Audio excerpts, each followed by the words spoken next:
So this is the last session. Welcome, everybody. Thank you, Steve, Marco, Marcelle, Eva, and Jorge for being here.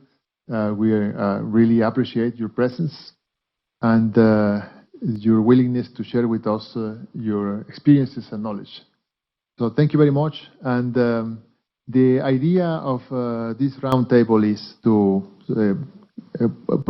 provoke an exchange of ideas based on a number of questions that I will place, and then I will ask you to, each and every one of you, to respond to these questions, to answer to these questions, and for 2 or 3 minutes, and then for a first round, and then a second round in which you will be able to interact with your colleagues and react to what they have said. And at the end, I would like to ask you about your thoughts and impressions around this seminar, and what you have learned, perhaps, and the ideas that you are taking home with you. And starting with the questions, the first one is this. We have talked repeatedly about this during the seminar, but I would like you to give us a precise idea and discuss among yourselves about what is the social and economic role of a business cycle dating committee, which is the role that it plays in society and the economy of a country or a region. And if these committees are relevant because the dating of cycles or turning points have an impact over macroeconomic policy, or are they something just relevant for academic and historical purposes? At the end, what is the value added of a committee, of a dating committee like the ones in which you participate? So why don't we start with you, please, Marcelle? What my view, the main role is actually to anchor expectations, and the committee can take some time to release their decision, but that is because there is a lot of uncertainty. When there is not uncertainty, they release a lot quicker. So, for example, in the U.S. has been, the recession has been followed by slow recoveries, and that happened in 1990, that happened in 1991 until 1994. It was a very slow recovery. Europe was in a recession. 2001, the same thing happened, and 2009, the same thing happened. It was a little quicker than other ones, and that's why they took so long to release the information. The economy was recovering very slowly. But at the same time, if you just say, okay, I think that the economy is doing fine, and then it doesn't, like in the 1980s, there was a double-dip recession, that's much more of a damage than if you just wait a little more. Now, having said that, we have much more information. The data release much faster. We're having this huge amount of big data coming in. And as this progresses, we're going to have more information quicker. And I think we're going to might be able to make decisions a lot quicker as well. But I don't think that we should ever step in and then try to say something that they are not completely sure. So the value to me, I think, is to anchor expectations. So if we kind of know that, almost sure that the recession is over, we tell them, the public, I'm more concerned about the public than the government. The government has a lot of studies going on, but the public, because they are so optimistic towards the end of an expansion, too optimistic, completely pessimistic in the end of a recession. So when I tell them recession is over, people almost hit me. No, it's not. I don't have a job yet, but but it's going to get better. The thing is that they have to understand that the worst is over, and then it can go on. And the same when recession starts, and then people just all overly optimistic, and they shouldn't be. Like that's when they have the housing bubble in the U.S. That was very damaging because a lot of that was filled by expectations So I think that the main goal of the community, the main role that the value added is to help the public understand where we are and kind of anchor the expectation too pessimistic or too optimistic around the turning points. And also, of course, help the government, but as we are waiting a longer time to be sure, we're less value to the government than we would be if we're faster. But I think that our role is not to be quick, is to use information as we are more sure. Very much. Yes, I think so far what the CD Howe has done, it's been oriented very much, and I think I said this yesterday, towards providing a definitive series of turning points that can be useful mostly for academics doing research on Canadian business cycles. We've talked informally in our various meetings about how to stay relevant and visible to the outside world, and in fact convey more useful information rather than just declaring turning points after the fact. And I think I've actually learned a lot at this conference, and I think there's some simple ideas. I like what, for example, what Philippe talked about this morning, what Eva had talked about. If you know you're in an expansion, you're not about to declare either a recession watch or a recession, but you can still publish some simple graphs that will show people what the characteristics of the current expansion are like, how long it's been, how long it compares to previous expansions in the Canadian economy, and especially Canadians are always interested in comparing ourselves to what's happening south of the border. So looking at the current expansion in Canada compared to the US.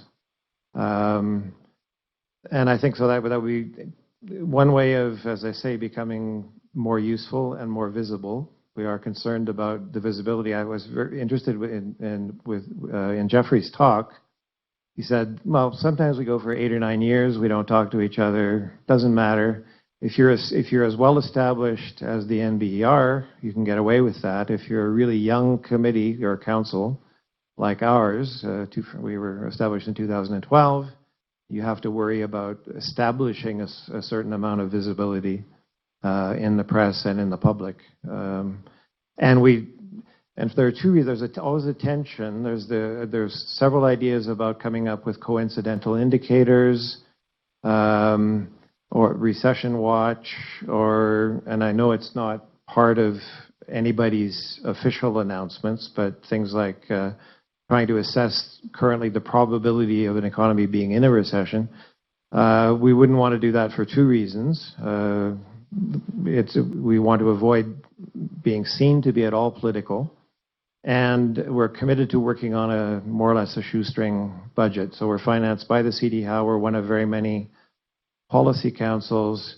To actually do a coincident indicator, you would need either somebody working full-time or somebody from the outside who guaranteed to actually not only come up with an indicator, but keep it up to date. And I think for our council, at least, that's not going to be possible in the foreseeable future.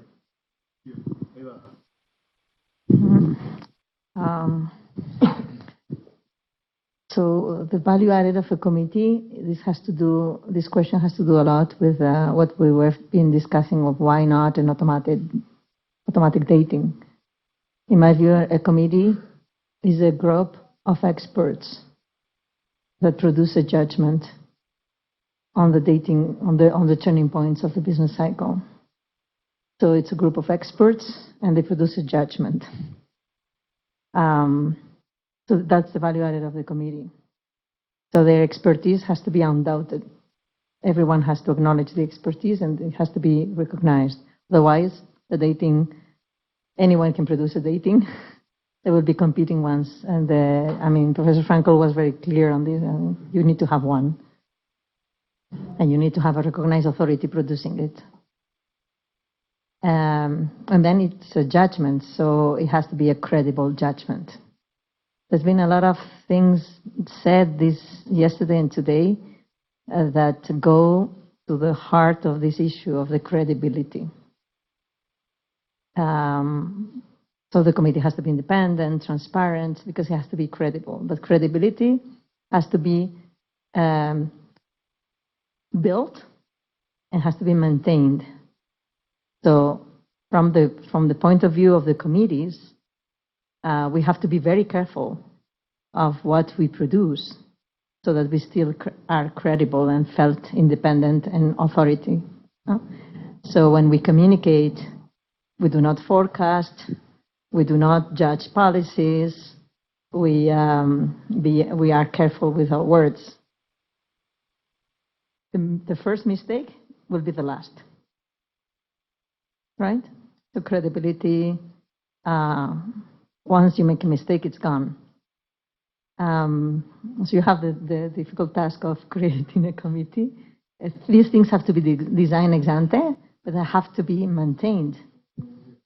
So there was a lot of things here on how to make the committees more visible, more useful for the society. Oh, be careful.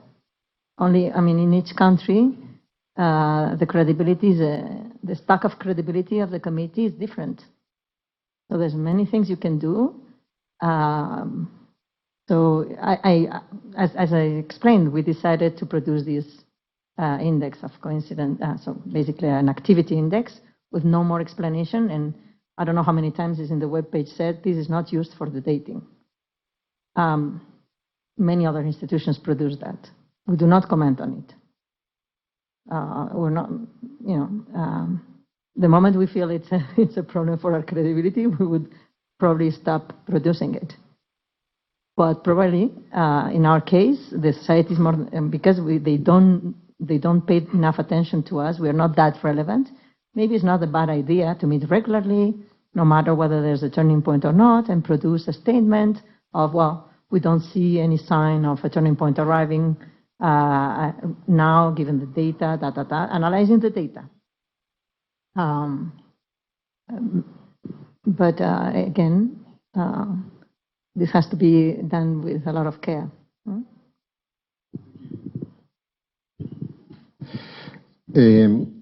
As I explained yesterday, in Colombia we don't have experience with a dating committee. We have experience with a fiscal rule committee. The experience is with the attempt to establish the dating committee.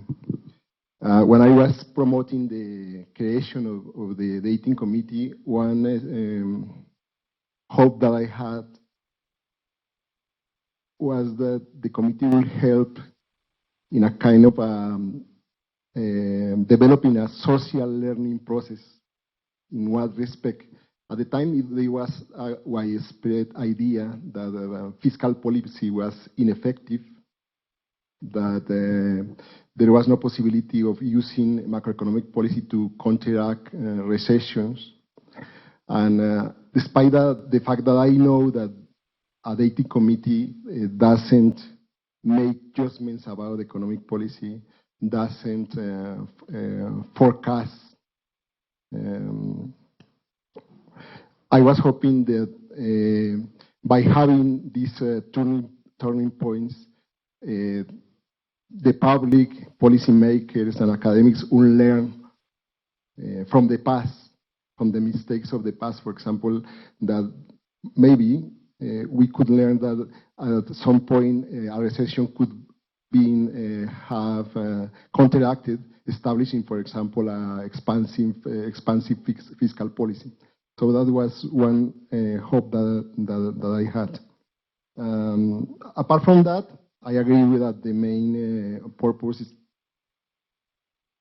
provide information and for the public, for society to analyze and to be independent, non-partisan.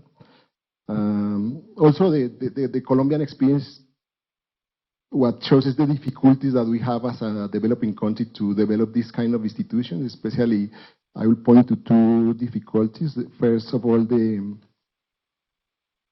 I think for a committee to work, it needs the members of the committee need to have experience working in institutions which produce and work with data on a daily basis. While in Colombia, for example, in universities, not is always the case. Even in our university, not many professors work with the macroeconomic data all the time. So it's difficult to find the people with the capabilities and skills needed to do this job. On the other hand, the financial aspects, the funds for the working of the committee, I know that probably the money needed is not that much, but some money is required. And it's important to find, relatively stable sources of financing. And that's something that should be considered carefully in order to preserve the independence of the committee. Yeah, I think in this last session that we had, we have really two perspectives that illustrate the trade-off. You know? The trade-off is to have the first perspective. I will invert the order. I will talk the first perspective to be the NBR perspective, to have a really dating that is definitive and becomes a reference, and there is a big lag for this. So this is a model, kind of. In this type of model, what do we gain? What do we lose? In this model, I think the benefit, not only for academics, we have to, a good policy should be informed by evidence. And evidence is constructed through studies. So I think it's also very important for policy making and for the whole society. But it's not a product that has immediate reward. Even like we have like the Brazil is one of the oldest committees in this. Even for the young committees, to get like I realize that we get more attention from the press in Brazil now in the last years than in the beginning. So it takes time to build reputation and also I mentioned in my presentation that our dating is, as I think Jeffrey mentioned, that NBR dating is used in research, that and he mentioned that maybe that he believes no other dating is used, but I already can tell you that Brazilian dating is used in research and used as a reference, widely used as a reference. So that's one model. Of course, the other thing is like there is a need for real-time information for what is going on in terms of level of activity. And that and the European group committee is moving in that direction, that providing this other service to society. The big question is that, and that involves, as we were talking with Marcelle, that's called nowcasting. So we have to forecast the present because you don't have data for really assessing the present. This is the same as forecasting the future. You have to forecast the present. And forecast involving mistakes. And they, in some sense, they are aware that they could even revise their dating, and they want to sacrifice that for providing this other type of service. The big question is that once, like I remember that in Brazil, in the main like business newspaper, we saw like every month the predictions, even for the current month, of a lot of banks. Like 10 banks are predicting what's going on with economics, and we could get like the 11th one prediction, the one from the business committee. And then after that they will see who got right more often, who's good in forecasting. So imagine if the nowcasting of the committee is much worse than the nowcasting of other banks. And is this going to what is going to happen with the credibility of this committee? We don't know. I think it's experiment, what Europe is doing. And we have to wait to evaluate if this experiment is, how successful it's going to be. And I think for an emerging country where we have more difficulties in building institutions with credibility, is much more risky. So I will not advise to follow this track. Thank you very much.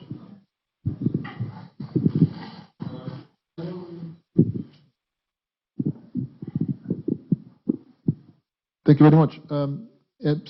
Let's have a second opportunity a first opportunity to react to what each one of you have said, and the second opportunity to complement what you have already said at the beginning. So, who wants to start? Yeah, just to follow up on Marco's point, yeah, if you really want to be right up to date, you have to get into nowcasting, and that's technical and it requires resources.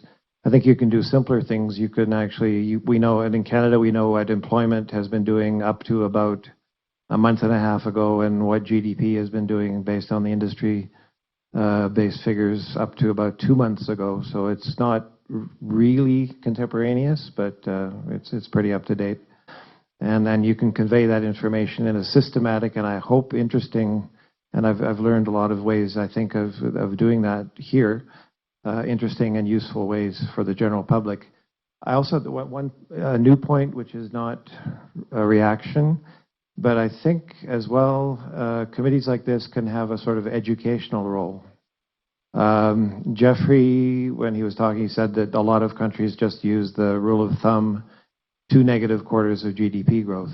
And that has lots of problems. It can be subject to data revisions, as we've seen in Canada.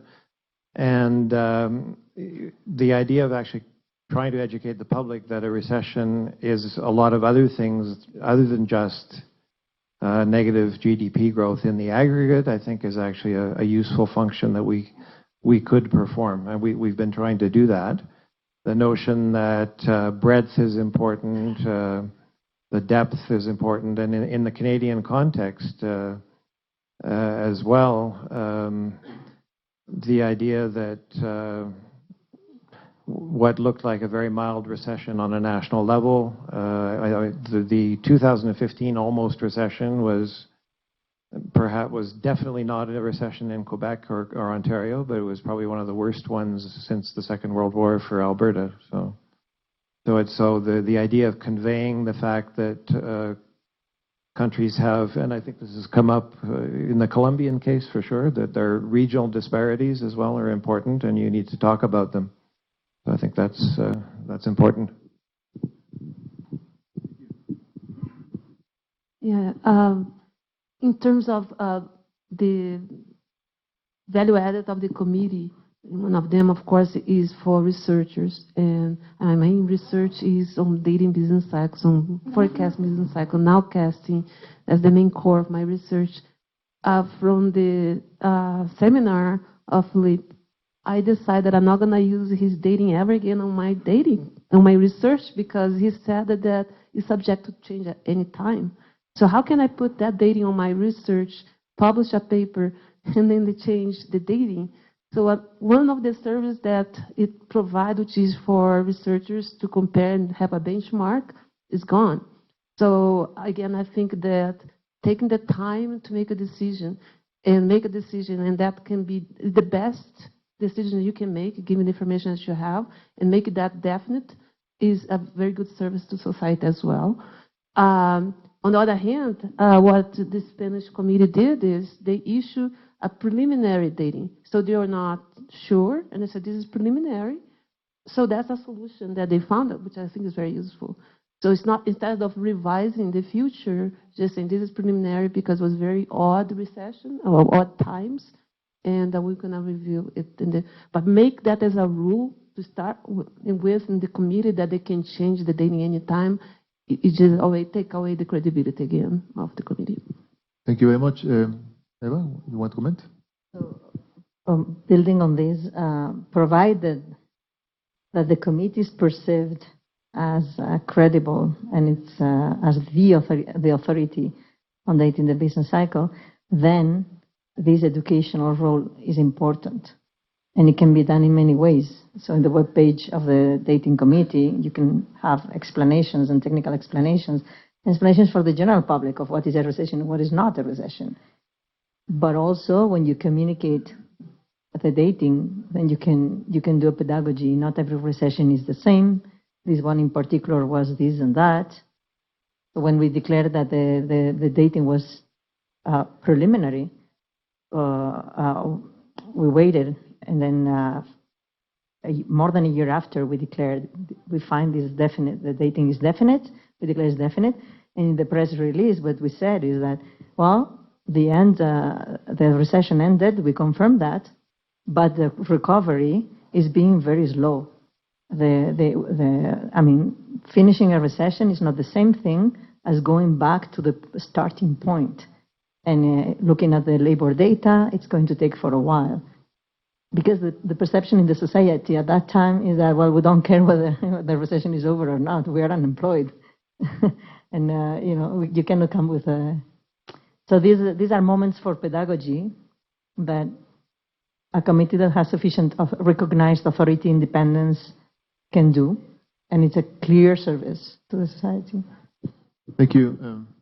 Jorge, Marco, please. Well, 2 points. One, I was happy to hear Professor Franklin to emphasize the importance that they give to employment, to the level of employment in the dating of the business cycle in the United States, a point that I consider very important in my proposal for the establishment of the committee in Colombia.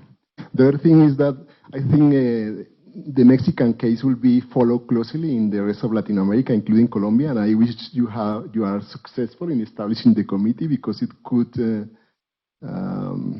encourage other countries to follow your example. And I think you are doing it the right way. In certain way, I envy you because you have all these people gathered together to learn from their experiences. So I wish you the best in this experience because we could be following you very closely in Colombia. Thank you, Marco. Okay, so let's go to a second question. This one is about the process that your committees follow to reach an agreement about turning point. So how is the process? How does it work? How do you prepare, organize, and decide? Shall we start with you, Marco, please? So, as I think I talked a little bit about that yesterday, I'm going to a little bit to repeat myself. We have like, and one thing that I was mentioning that we were lucky to in our setup to be hosted by an institution that's IBRI, that's an economic institution that produce statistics, was pioneer in doing national accounts in Brazil, and produce a lot of important statistics. And they are, together with IBGE, that's the National Statistics Institute, is the most important statistic producer in Brazil. And also has a lot of very good staff, very good professional staff, PhDs, and like even some renowned economists. So they do the preparation in the same way as when a decision about interest rates is taken in the central bank, like there is a research department of the central bank that does all the preparation, brings a lot of data and forecastings and information. So we have relevant data. Of course, employment is part of any decision about cycles. I think just to tell you that the point you raised, I don't believe any committee would neglect employment. I think employment is very important statistic. So we have a series of statistics. Also, we have some models. some models that would predict that if we are in recession or we are not in recession, and different types of models.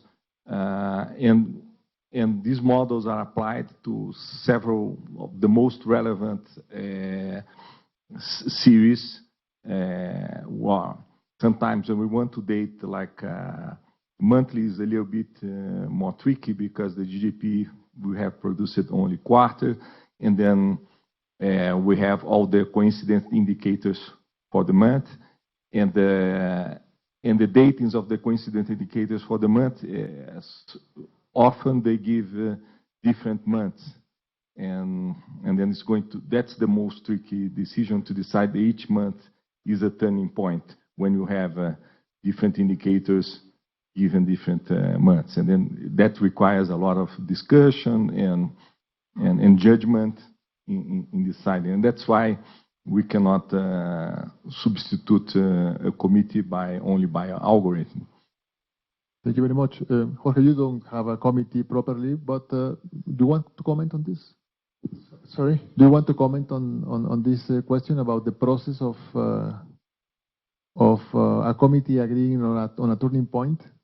Even if, I mean, we know you still don't have a proper... No, actually, I don't have much to say about it because I don't have experience on that point. Okay, Eva, please.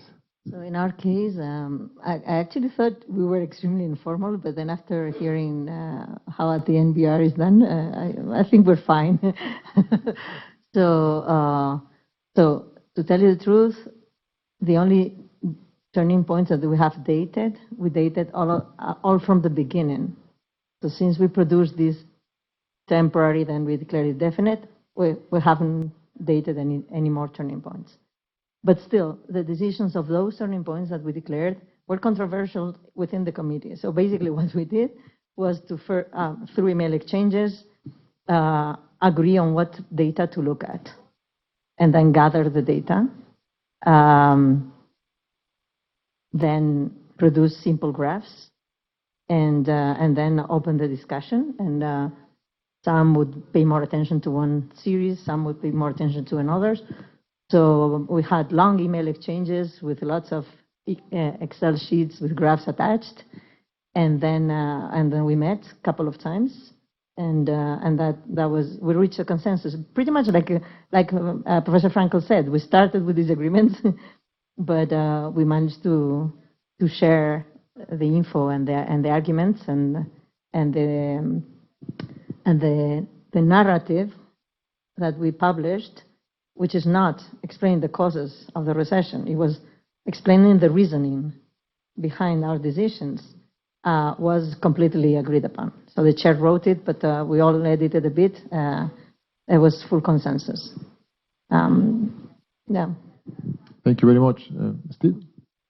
So as I said yesterday in my talk, we haven't actually declared a recession since the first historical data came out in 2012, but we had several meetings to do with the 2015 downturn in Canada. And the way it works is there's somebody inside the CD Howe, currently it's Jeremy Kronik, prepares a preliminary set of data, fairly basic, essentially the most recent figures that we have on quarterly GDP growth, expenditure-based, monthly GDP growth, expenditure-based, 2-quarter cumulative growth, employment, the diffusion index that we look at, originally the one that Cross and Bergevin came up with, and now the one that Jeremy himself has developed. That gets circulated before our meetings, and then people can actually submit written briefs on what they think that if there's anything that they think is important that's been missed. I talked about the fact that several people think we should be looking more closely at gross national income rather than just GDP, things like industrial production as well. So there's a bit of back and forth, but then there's the basic data set that goes out, sent by Jeremy. Then we meet and we talk it out. And similar to what Jeffrey said, in 2015, 16, and 17, we talked about it and came to a consensus. And essentially the consensus was similar to the Spanish dating committee, that in a preliminary way, we thought that the downturn was not strong enough to be called a recession. And we were going to wait until data revisions came in to make the final decision. So once we actually reached that consensus, then we talk about it a bit more, about the kind of points that should be mentioned in the communiqué. Jeremy has been the one that's actually been in charge of writing up the communiqué, and it usually comes out on average 7 to 10 days after we meet, and it's circulated to all the members of the committee so that they can read it through and suggest changes or additions. So that's Thank you very much. I assume that's how we'll be more or less doing things in the future as well. Cool. Marcelle. Okay, so just adding to what Marco said. So let me give an example of what happened the last meeting, last two meetings. So as I said, we are associated with this institute that produces a lot of statistics, one of the most traditional in Brazil, and they used to make the national accounts. Because of that, they know exactly how the GDP is constructed. They are the best forecasters of GDP because they do have the data that is being used to put together the GDP. So we have that advantage, and they have a lot of surveys of consumer confidence, entrepreneurs, business, industry. And that's very helpful too as another input that we have. So what they do is they basically study and produce data and surveys already. That's their job. And some very good statisticians with PhDs and doing research there. And then they produce the studies for us. So, and then also they get the data. And we use basically the same data as the NBR, which is the coincident indicators, coincident series, which are industrial production, employment, personal income, and sales, and GDP. But not only for variable, we've got several series of each one of these. So we have several measurements of employment, unemployment. Although unemployment is more of a lagging variable, but we put it over there. People in the labor force, because Brazil has a lot of, the informal market gets very large during recessions. So if you look at the formal market, you might not see a lot of movements when you look at other variables. So we have to be more, we have to be broad. So we have this series, but they look on that series, they run the bribe auction on them, and then see if there's any turning point. So, and then they put an Excel file, everything, and centralize. So we have a lot of things done already. And then they prepare their forecast. That they already do, that's their job. They do forecasts for the institute, and they produce every month, but they send twice. And then, so then they present their studies with the forecast. We have the data, and after that, we start discussing based on that. We might just say, well, we don't like your forecast at all. Why you have this scenario that's so optimistic or so pessimistic? We don't want to make decisions based on forecast. We want to see the data. What is the data where it's in, or maybe we like your forecast, or, but we just like take as an input, but doesn't mean that we're going to be using that necessarily. And then some of us might present our models and results as well. And then after that, we see so much going on. It's kind of like if there is enough information to make a decision, almost converge to it. But if the information is divergent, we're going to diverge too, and maybe we'll say, well, that's not a good time to make a decision. So it has been like that, or some people are more risk averse. They say, I just don't want to do it, even though it seems like it. I like to wait a little longer, and then that's okay as well. But we do have a lot of things that happen in the background before we meet. That's very, very helpful. I mean, we could do that ourselves, but it would take a lot of time. So that's kind of very... Thank you very much. Any addition you want to make to this round? No? So let's go to the next question. It's something that we talked about at the very beginning. Remember in your session, the classic business cycle approach against the growth approach. So it seems like everybody likes better the classical business, the classical approach. And that you don't kind of want to work with other approaches like growth or great rate of growth approach. So what is the place of the other approaches? And why do you like the classical approach? I would say I don't like anything. I'm doing research, I want to do whatever works.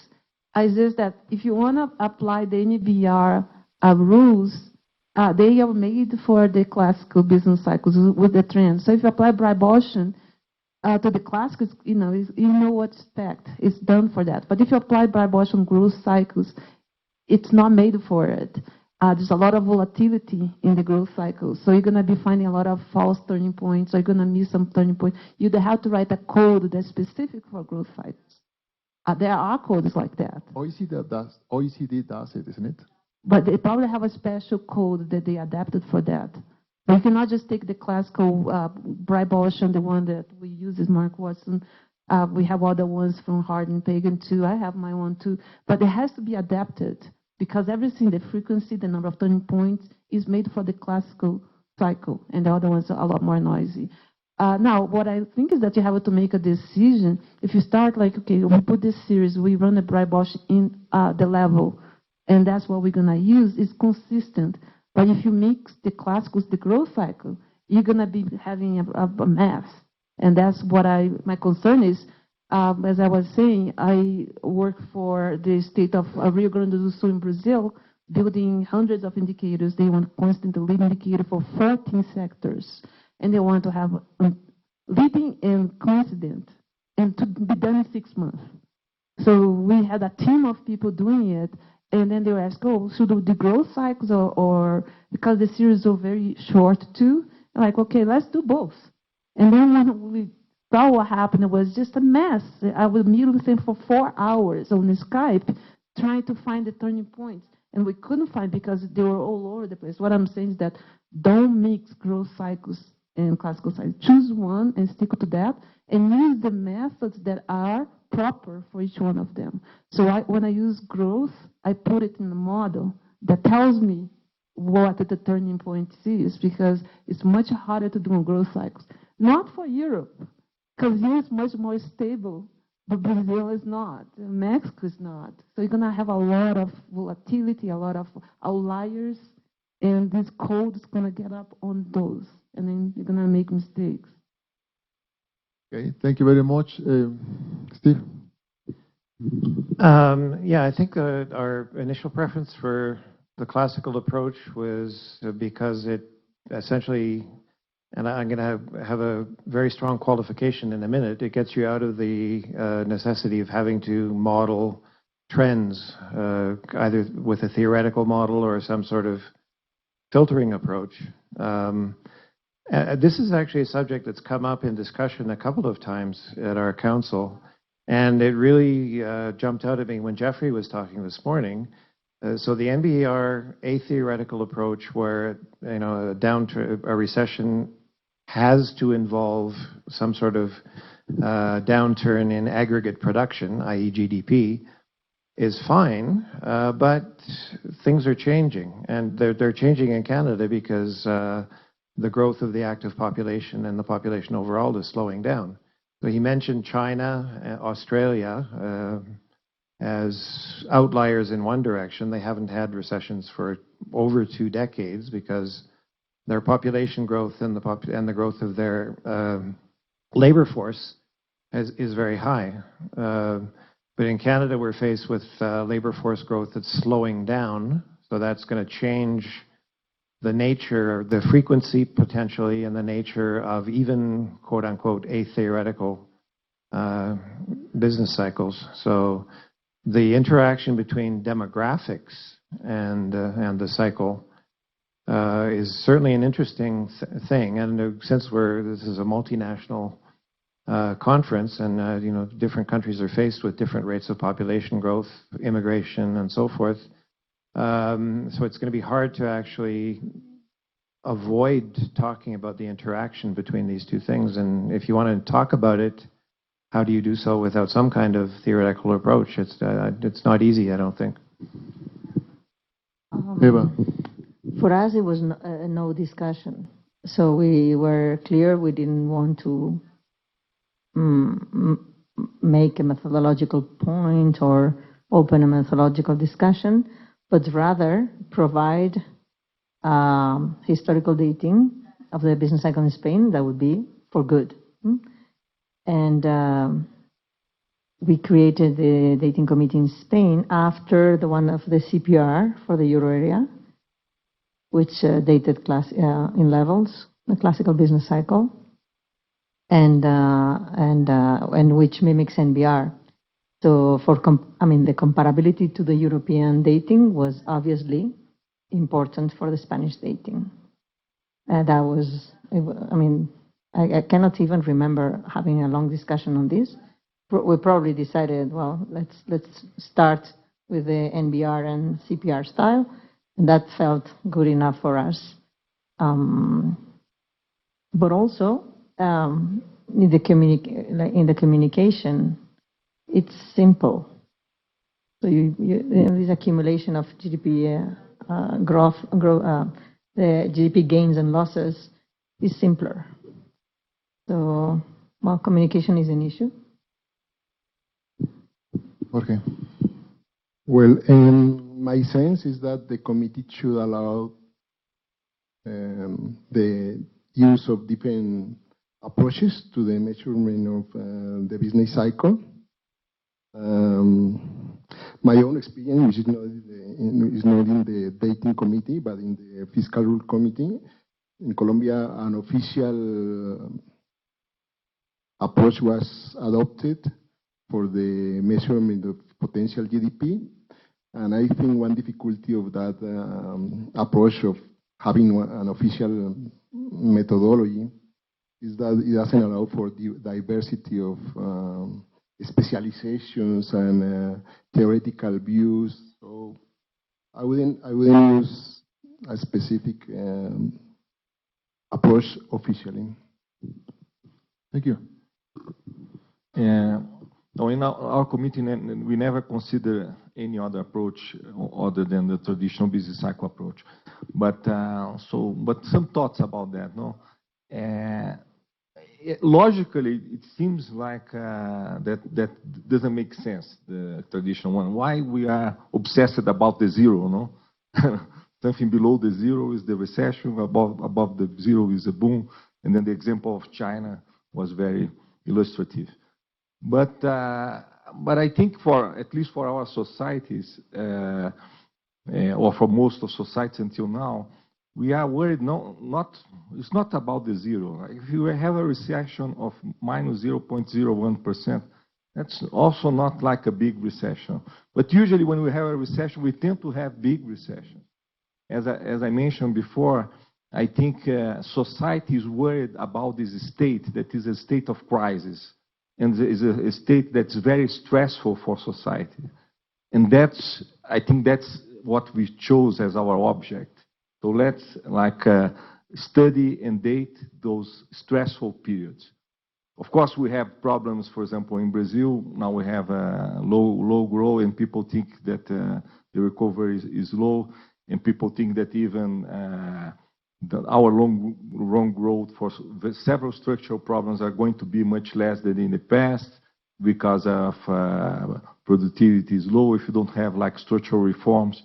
And that's, of course, this is a legitimate object of study, but I think is a different animal. And yes, and I don't think that is the right object for a business cycle committee. I think a business cycle committee should be worried about those stressful periods where we have really a state that is very painful for society. Thank you very much. Does anybody wants to add something or comment on? No? The next question is a very simple one. If you could start with your committee all over again, but now, what will you do different? Can we start with you, Marco? Well, if you could start all over again with your committee, learning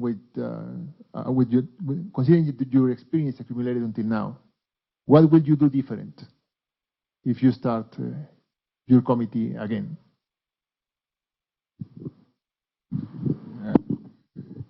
I think that we are very lucky. I think these things, it's not about the ideal world, it's about what is feasible. And we were very lucky to be, Getúlio Vargas had this idea and to host this committee and with hosted at IBRI, this institute with all those capabilities. So I think there is, in this sense, nothing very substantial to change. I think the only thing I was mentioning, I would like to have like a more detailed minutes about what's going on. There is always the discussion about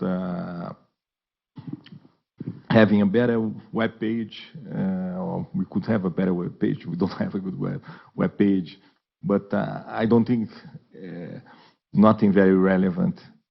I don't know if Marcelle wants to add something just to follow on Brazil. You want to follow? I would just, two things. One is we have a recent better rule about how to talk with the press. We got kind of trapped a couple of times with the press. One time they approached each one of us individually without our knowledge and asked our opinion. And with that, they formed the opinion of the committee and they put in the press.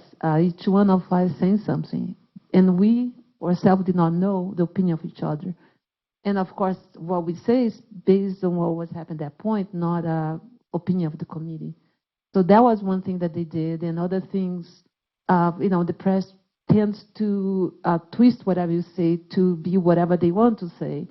And so they use sometimes. So you have to be very careful. And I want to mention that the main newspapers in Brazil, at least the business newspaper, Folha de São Paulo, maybe Estadão, they know the composition of the committee, and they go after each one of us. So we don't have the problems of lacking attention from the press. So on the contrary. Yes. So I would change. And then recently, the last meeting, we decided that we create a WhatsApp group, which is very efficient. So now we can quickly talk to each other and see what's going on if somebody was approached. But we decided that close to turning points or close to our meetings, not close to turning points, but close to our meetings, we should not talk to the press and should talk to each other to see if they're trying to get information from us. And then we have a press release and how we do it too. We did not have that clear. And so now we do. And we don't talk to the press until our report is released. And so that's also important because they don't twist, because you cannot trust the journalists. They want to sell the news, and our opinion doesn't really matter as much as what they want to send. And sometimes, let me just add, the journalist might be okay. The editor of the journal twists the things, and the journalists get to be the bad guy when they didn't do it. So that, but one thing that I think is that I would change. The other is, again, the meeting in person is a lot better than by Skype, or at least get a very good Skype, because one of the last meetings we had, we got disconnected, and then people start talking to each other, as Marco mentioned, and I was completely lost in Los Angeles, and because I did not know what they're saying, I could not jump in because I was not sure what was said, and I'm like, okay, I'm completely lost the train, and so now I didn't want to say much at that point because I lost the discussions. So that created was one of the meetings that we had more problems. So yeah, if we were able to meet more, have better technology, that this doesn't happen. Okay. Yeah. I will talk about my proposal, which I put forward years ago, and what I will do different now. especially regarding the composition of the committee. My idea was to invite 3 members from public universities, 3 from private universities, and adding some requirements of regional representation, to call it that way. I think the fact that there were, the idea was to try to be inclusive, but I think I went too far in that regard, because it's difficult when you try to gather so many people from different institutions and backgrounds. It's more difficult. So I think it's, what I see here, which is having just, for example, 2 institutions, INEGI and CD, is a much better idea, because it's simple, and I think it's easier to agree on the basis of the working of the committee, which is essential for the future developments, because the way it starts might have a large influence on future developments.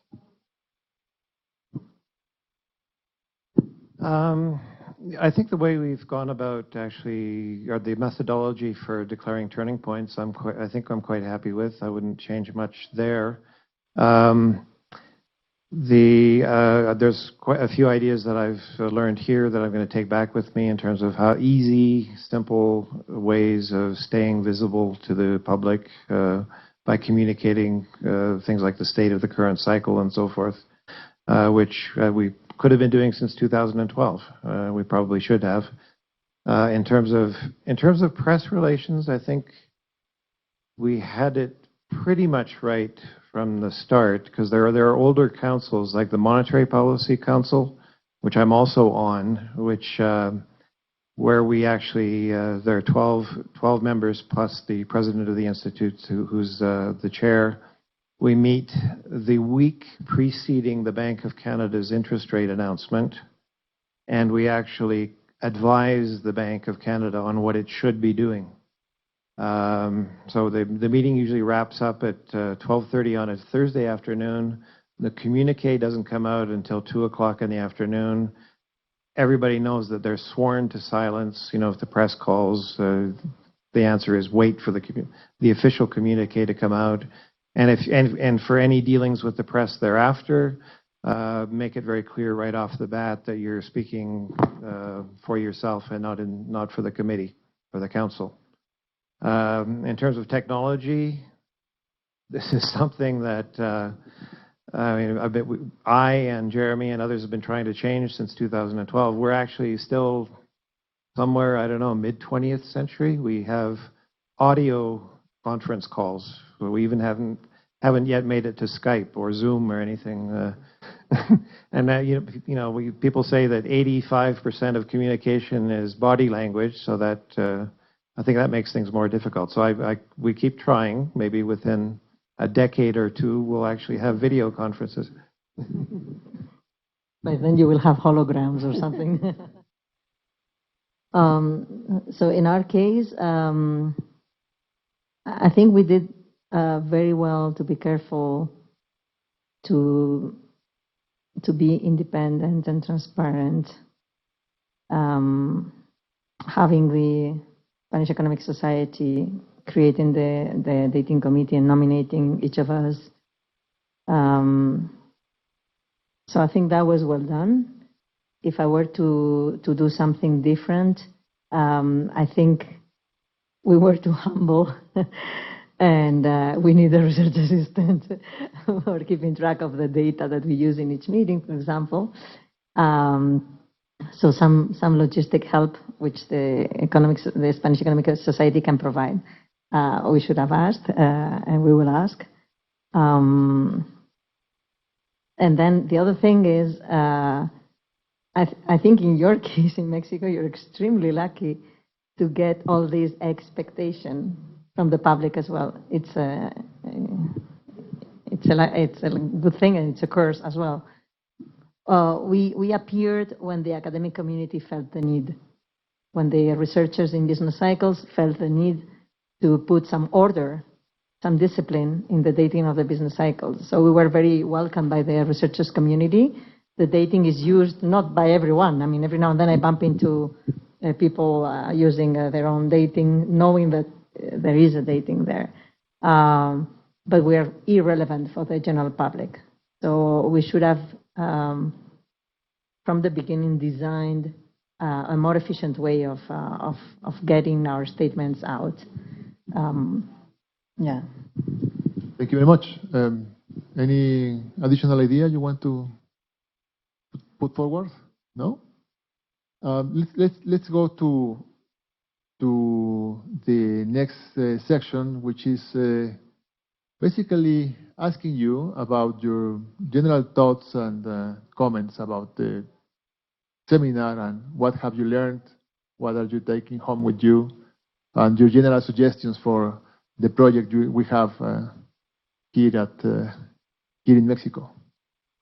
Eva, do you want to start?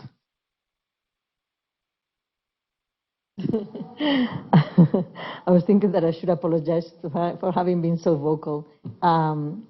So I have a couple of points. I don't think I've ever thought so much about our dating committee as I have these 2 days. Not only because you provoked it by making me think about it, but from what I've heard from the other colleagues. And this is extremely good. Even if you don't do a dating committee, just this was very good.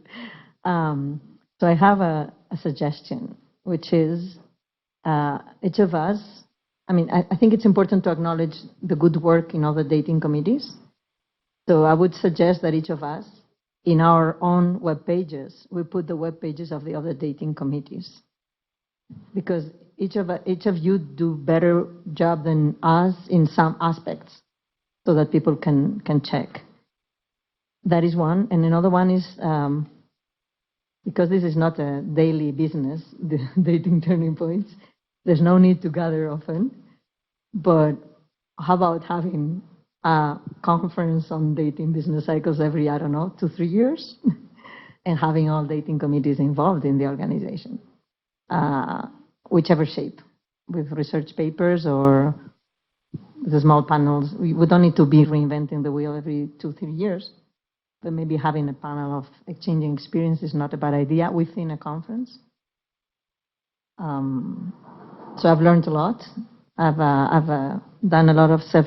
I'm sorry I asked so many questions to everyone, because actually I had the need to rethink about our own dating committee. So that's why I was so vocal. But yeah. Thank you very much. Jorge? Still thinking about it.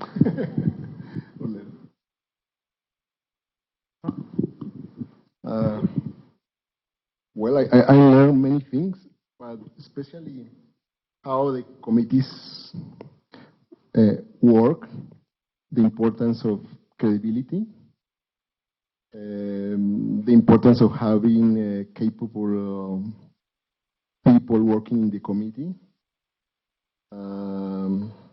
that you need certain resources, but the money needed is not that much. That, for example, my idea before was you need a lot of money for the working of this committee, but now you can use the technology and to communicate.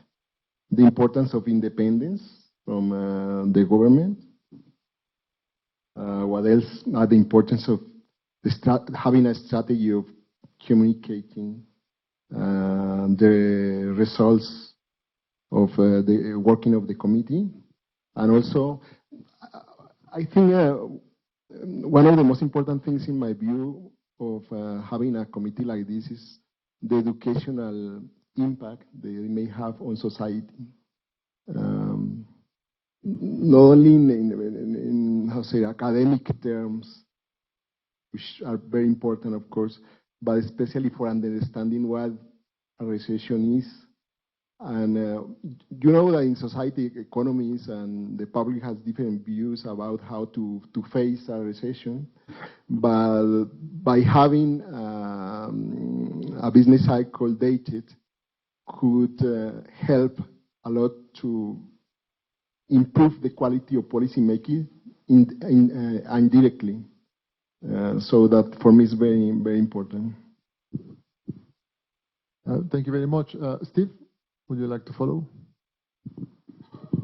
Yeah, I think the Ava's suggestion of cooperating at least to the extent of advertising each other on our websites is a terrific idea. I'm going to definitely take that suggestion back with me.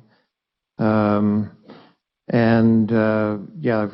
I've learned so many things here that I'm going to take back, and we have a meeting coming up in December, so I think the agenda will be maybe longer than usual.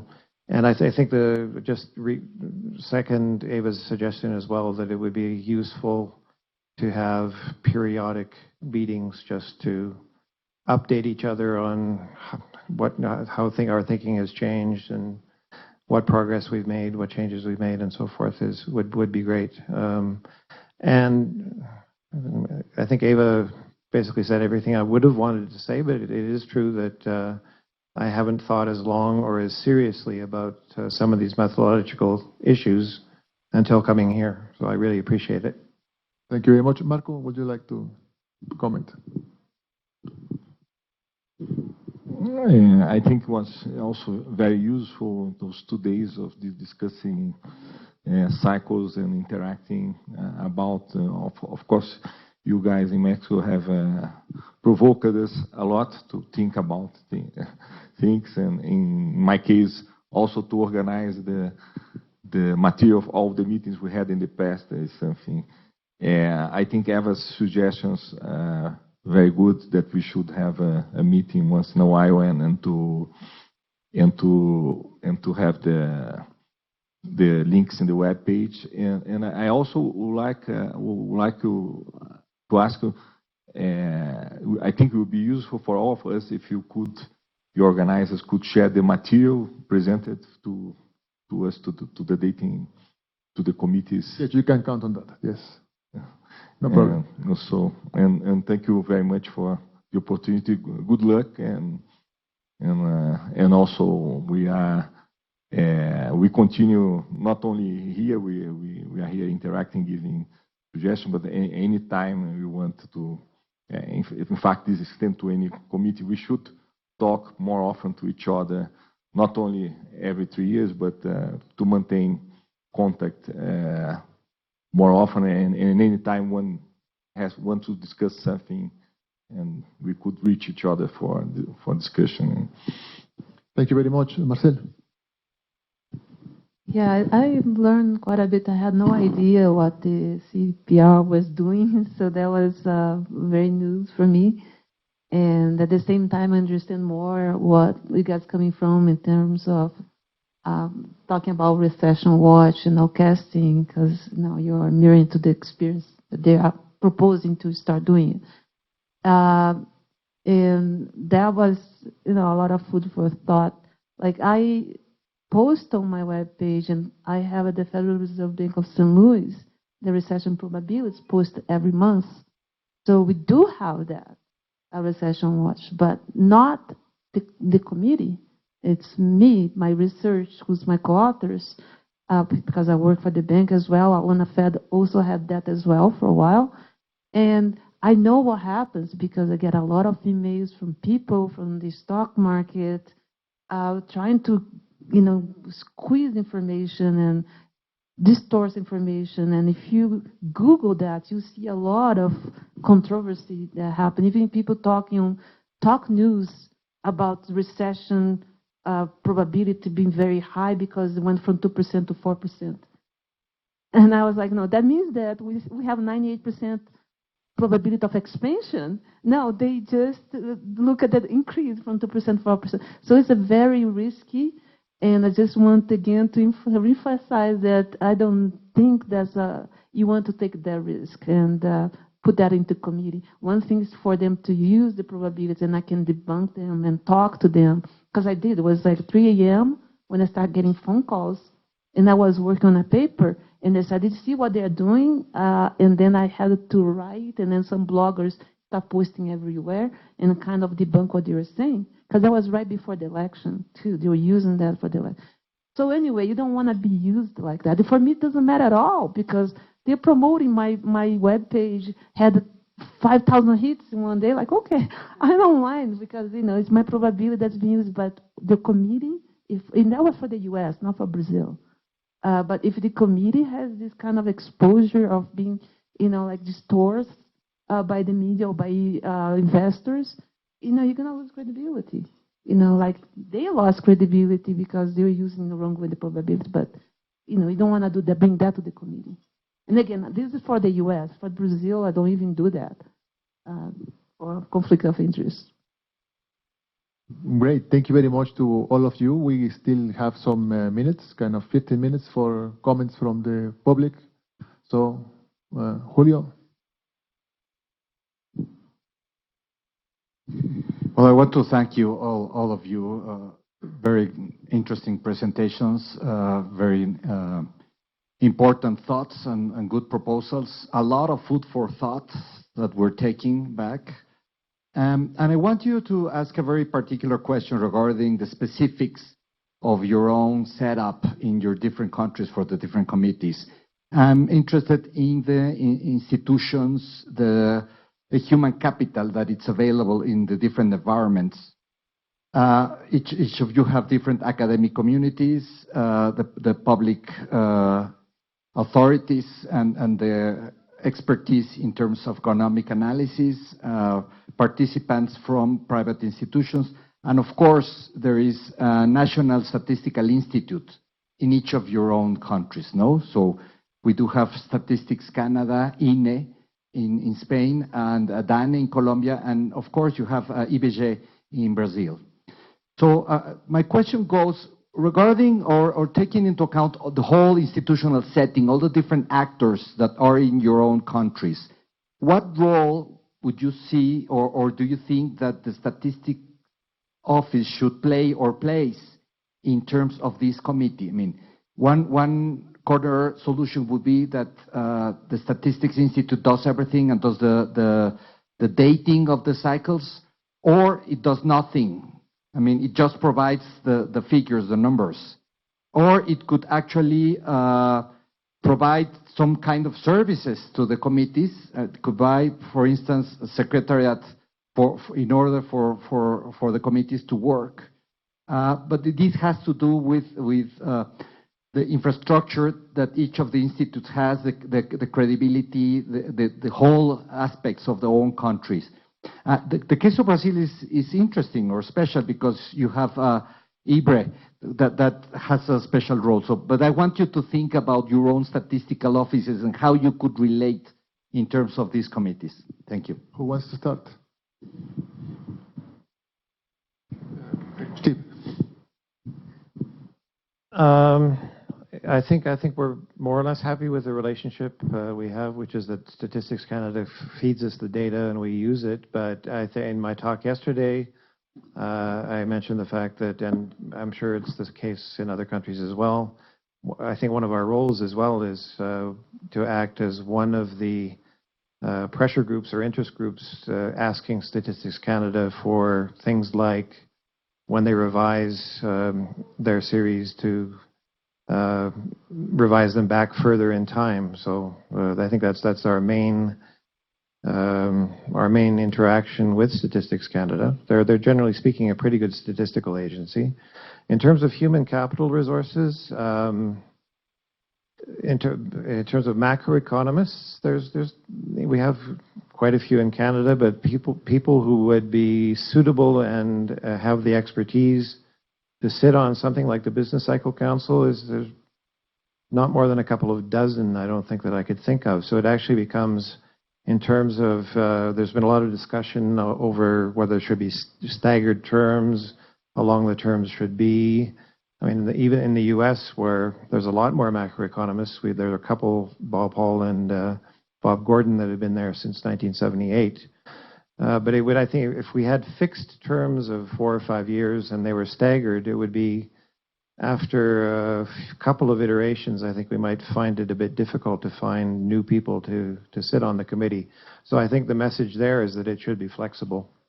They don't actually have a hard and fast rule saying you've been on for 2 terms, so bye-bye. And so what Jeffrey mentioned in terms of institutional memory as well as I think important as time goes by.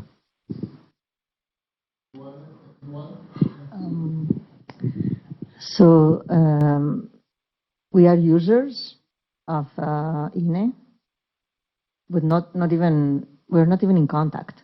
We download the data, end of it. INE is solid, is independent, and is unquestioned for the society in Spain. So that part is fine. Would we? I don't think we have any need to ask for more from INE. Your case is different because you have to create it. But I gave examples of the role of revisions, which INE does because of the rules that Eurostat and the world have set, right?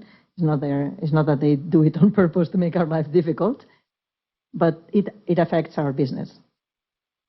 It would be, I'm not sure, but it would be a bit strange if the dating committee would be part of INE business. Because when revisions happen, the dating changes. These two decisions are not independent because they belong to the same organization, right? So even if INE, in our case, could participate somewhat, there could be space for participating somewhat, I would be against the dating committee being part of INE. And I think my thoughts apply to your case as well. But I don't know the institutional setting as much.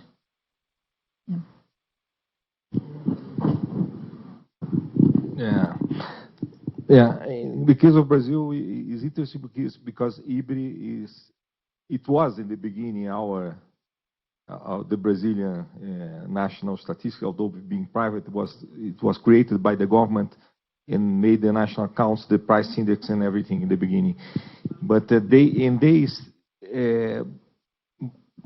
think we could think of IBRE as being a substitute of a statistical institute, and in this sense, we have a lot of benefit from this. In IBRE, in the case of Brazil, they have a very close contact with the IBGE in terms of methodology, in terms of exchanging, interacting. And also at IBRE, there are some people who work at IBGE who were in our committee. We have a former president of IBGE, Edmar Baixa. In the beginning, we had Regis Bonelli, who died, who was a former director of IBGE. So we have a lot of kind of knowledge of IBGE and I think it's very important to have to be somewhat in contact, at least to have access to all methodological aspects involving the data. I don't know if I satisfied. So talking about the other aspects, about the group of economists, when we talk about mandates, I thought the same thing about Steve. If we have short mandates in Brazil, after few rounds, we don't have anybody to be called of the same quality, you know. And so I think in countries like ours, you should be careful not to really have strict short mandates. About the expertise, and something that made me think about, but I don't see, and we don't have a labor economist in our committee. Then that's probably one of the, but I don't see, we don't have many labor economists in Brazil either. So macro labor people at least. Yes. Well, in Colombia, the DANE, which is the statistical department, is generally recognized for doing a good job in the production of social and economic statistics. But I don't see that DANE will be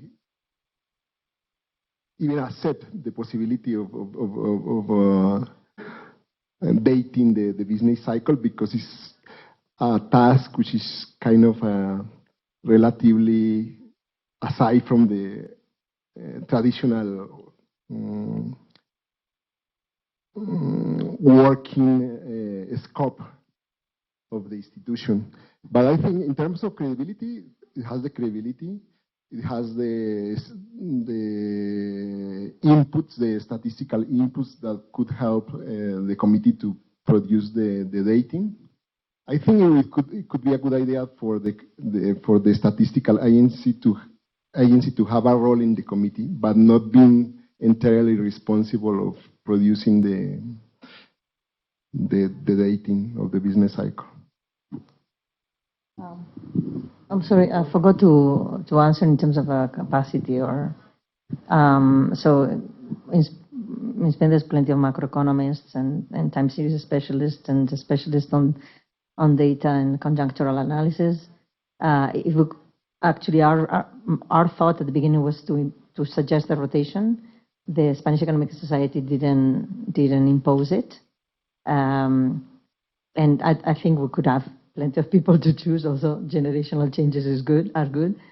But it was interesting to see that the Spanish Economic Society, when they nominated the members, they did put as chair a Spanish economist who is in the U.S., Oscar Jordá, and when he asked to be when he asked to step out as a chair, they nominated another Spanish macroeconomist in the U.S., Juan Rubio Ramirez.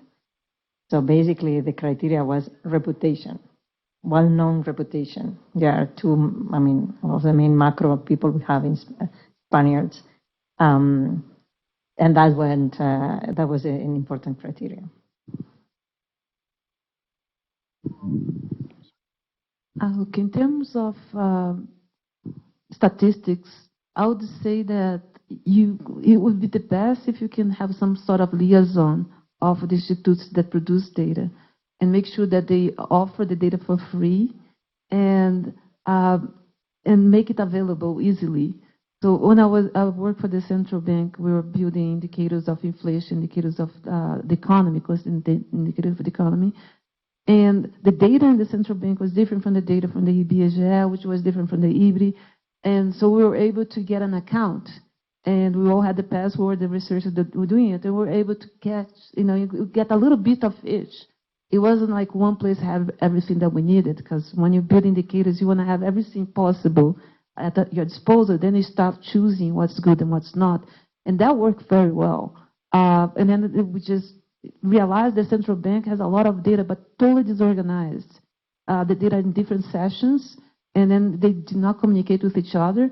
They have that in tables instead of in time series. So it was very hard to get that connected. So if you can get the central bank and get the Institute of Statistics Institutes here, several of them, to cooperate and sort of like make it available, the data, that's crucial. That's the input, most important input that you can have. Well, we are over the time right now. Thank you very much to our panelists. Thank you very much for your generosity, for your clarity, for being here, for being willing to share with us your knowledge and experience. And let's give them a big round of applause.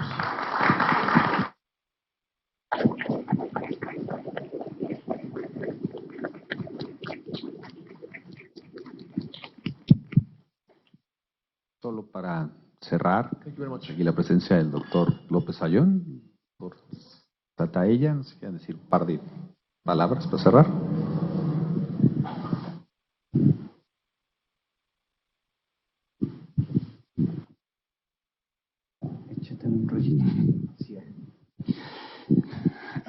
Voy a hablar ahora en español.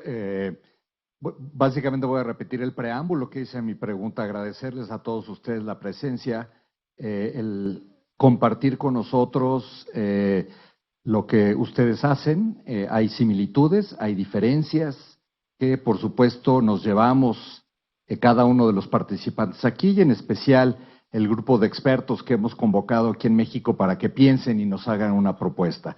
Espero que esta no sea la última vez que tengamos la oportunidad de conversar sobre estos temas. Veo que Eva y algunos de ustedes ven con buenos ojos algún tipo de reunión similar, y así que esperamos que más adelante podamos tener conversaciones adicionales, ¿no? Esperemos también que no sean los tiempos económicos lo que nos obliguen a tener reuniones y diálogo más frecuentes, ¿no? Muchísimas gracias a todos ustedes.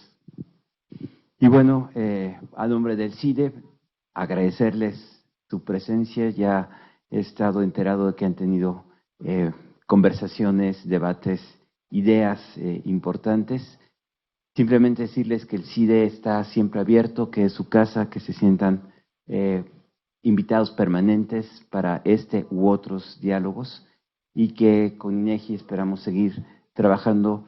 Yo espero que de este seminario salgan ideas muy concretas para la integración o una propuesta de integración del comité, y que pronto este comité esté ya en operación, y desde luego ese comité será un buen pretexto para seguir reuniéndonos y seguir debatiendo este y otros temas. Muchas gracias a todos por haber venido, muchas gracias por su participación, muchas gracias por sus ideas, y pues con esto creo que podemos dar formalmente por concluido el seminario sobre Fechado de los ciclos económicos. Muchas gracias a todos.